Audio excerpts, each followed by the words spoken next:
खैर, ये गहमा गहमी है। पाकिस्तान पीपल्स पार्टी अपना हिस्सा मांग रही है और अपने लिए लेवल प्लेइंग फील्ड मांग रही है। तहरीक इंसाफ अपनी टिकट्स के मामला को लेकर कॉन्शियस है और पाकिस्तान मुस्लिम लीग नून टिकट्स तकसीम कर रही है, लेकिन लेवल प्लेइंग फील्ड का हाल शायद खान अब्बासी ने आपको बताया। मोहम्मद आदिल साहब हमें इस्लामाबाद से ज्वाइन करें, उनको ज़रा शामिल गुफ्तगू करते हैं। आदिल साहब, यकीनी तौर पर इलेक्शन के इस माहौल में हर कोई ज़ोर लगा रहा होता है कि उसके पास ज़्यादा से ज़्यादा स्पेस हो, इसे फील्ड कह लिया जाए, लेकिन इस फील्ड का लेवल होना तमाम सियासी जमातों के लिए बड़ा ज़रूरी है। अब शाहिद खाकान अब्बासी जिस तरह से मामलात को अनफोल्ड कर रहे हैं, ये तो बड़ा इंटरेस्टिंग है। एक साबिक़ वज़ीर आज़म और इतने सीनियर ओहदे पर पार्टी क़यादत से इख्तिलाफ़ रखते हुए पूरी पार्टी के समझे इलेक्शन कैंपेन को उन्होंने आपके सामने रख दिया है। आप क्या समझते हैं, ये अपना हिस्सा वापस मांग रहे हैं पार्टी में, या हकीकतन ऐसे ही हो रहा है जैसा वो कह रहे हैं?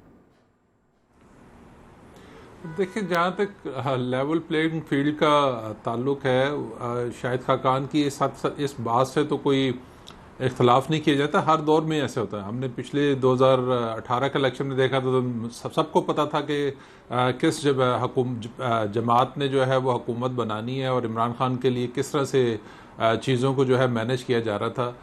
उससे पहले भी आप देख ले, 2013 के जो इलेक्शन थे उसमें नवाज शरीफ ने पहले ही आकर अनाउंस कर दिया था, जिसके बाद उन इलेक्शन पे भी सवालिया निशान उठा था कि ये आरोज़ के इलेक्शन थे। आसिफ जरदारी ने भी लगाया, तहरीक इंसाफ ने भी लगाया। तो ये तो हर दौर में जो है इस तरह की सूरत हाल बनती है, कोई प्यारा होता है और किसी के ख़िलाफ़ ये सारा मुहिम चलती है। तो जहाँ तक शाहिद खाकान अब्बासी का मामला था, उनके पार्टी के साथ कई इख्तलाफात हैं, लेकिन पार्टी के एहसानात उनके ऊपर बहुत ज़्यादा हैं।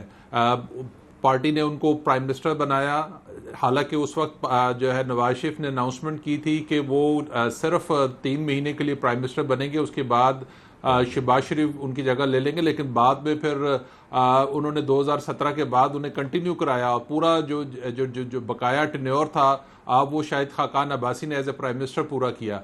तो इसके अलावा उनको हर दौर में, जब भी मुस्लिम लीग नून इक़्तिदार में आई है, उनको जो है एक अच्छी वजारत मिली। पिछले इलेक्शन में वो अपने आबाई हलके से, जहाँ से वो हमेशा 5-6 दफ़ा MNA बने, हार गए थे, तो फिर उनको लाहौर से मुस्लिम लीग नून ने जो है वो इलेक्शन लड़ा के जिताया।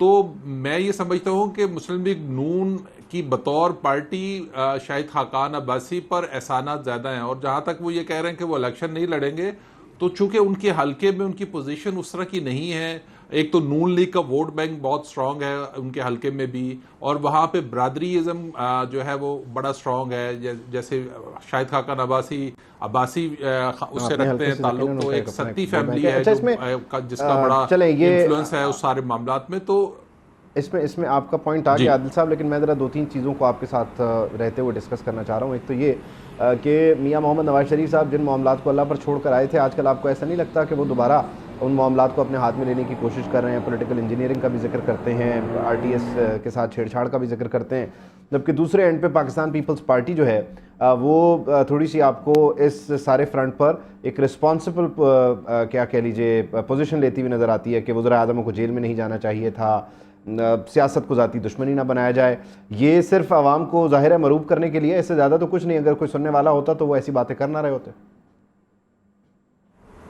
बिल्कुल ऐसे देखे ना, अपना बिलावल की जिस गुफ्तगू का हवाला दे रहे हैं, उसमें बिलावल ने यकीनी तौर पर यह बात तो की है कि वो प्राइम मिनिस्टर को जेल में नहीं जाना चाहिए, लेकिन उन्होंने ये नहीं कहा कि इमरान खान के खिलाफ जो कुछ हो रहा है वो गलत हो रहा है। एक तरफ वो इमरान खान के साथ जो भी मामला चल रहे हैं वो ठीक है, गलत है, तो उसके ऊपर उनकी खामोशी है। दूसरी तरफ वो एक बयानिया बनाने की कोशिश कर रहे हैं। उसकी बड़ी वजह यह है कि जो लायर्स के जिनके साथ आज उनका खिताब था, वो बेसिकली अपना पॉलिटिकल बयानिया एक बना रहे हैं। लेकिन चाहे बिलावल भुट्टो हों, चाहे नवाज शरीफ हो, नवाज शरीफ भी अपने साथ होने वाली ज्यादतियों का जिक्र करते हैं, लेकिन वो इन ज्यादतियों का जिक्र नहीं कर रहे कि अगर आजकल के दौर में किसी के साथ कोई ज्यादती हो रही है या उसी तरह की जो है पॉलिटिकल इंजीनियरिंग हो रही है जैसी माजी में होती रही है, तो वो उसको गलत नहीं कह रहे, वो अपने साथ होने वाली ज्यादतियों को गलत कह रहे हैं।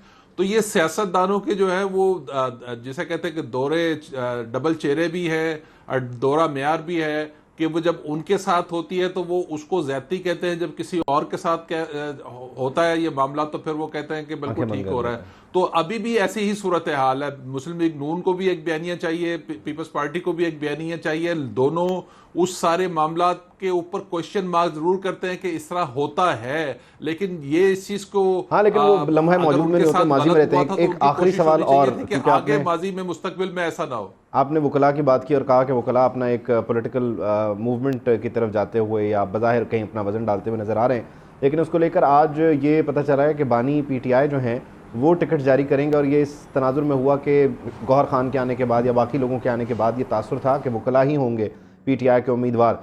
तो एक एस्केप भी समझा जा रहा था, इस सिचुएशन को डिफ्यूज़ करने का एक तरीका भी था। अगर ये पुराने रिवायती सियासतदानों या कोई अगर इलेक्टेबल बच गया उसके साथ जाते हैं, तो आप समझते हैं कि वो स्पेस है जो इनको मिल सकता है, या सिर्फ वकील ही इनका ऑप्शन थे और अगर ये इसको लेट गो करेंगे तो फिर कोई सूरत नहीं बनेगी? देखिए, वकील होना वो मौजूदा कानून में जो अदालतों में जंग लड़ना एक और चीज़ है, इलेक्शन लड़ना बिल्कुल इससे कतई मुख्तलिफ चीज़ है। इलेक्शन एक पूरी एक साइंस है और ख़ास तौर पर इलेक्शन डे के ऊपर वोटर्स को लाना भी जो है वो एक जुए शेयर लाने के मुतरादिफ है। तो फ़र्क तो है, लेकिन अब इसमें देखना यह है कि वोटर खुद निकलता है या उसको उसी तरह से जैसे बाजी में हमने देखा कि पॉलिटिकल पार्टीज उसको लाती है। तो दोनों सूरतों में जो है उसके जो रिजल्ट्स पे इम्पैक्ट है वो बहुत मुख्तलिफ होगा। अगर हमेशा से मैंने पिछले 8 इलेक्शंस का जो मैं एनालिसिस देख रहा था उसमें टर्नआउट जो है 40 और 50 के दरमियान में जो है फॉल करता है। तो आप देखते हैं कि कितना बड़ा टर्नआउट हो सकता है। अगर ज्यादा टर्नआउट हुआ तो हो सकता है कि जो इस वक्त पॉलिटिकल पार्टीज मैदान में है उनके लिए हाँ, और फिर ये रिवायती इलेक्शन रहेगा या गैर रिवायती हो जाएगा अगर उस दिन सरप्राइज वोटर आ गया। खैर, आदिल साहब, वक्त की कमी आवेश हम मजीद बात करते हैं, लेकिन अब तक के लिए बहुत शुक्रिया। Thank you so much for your time. यकीनी तौर पर ये सियासी मामलात हैं, सियासी जमातें जो हैं अपने अपने तरीके से अपने वोटर को राग़िब करने की, मरूब करने की कोशिशें कर रही हैं, उनका राइट है, लेकिन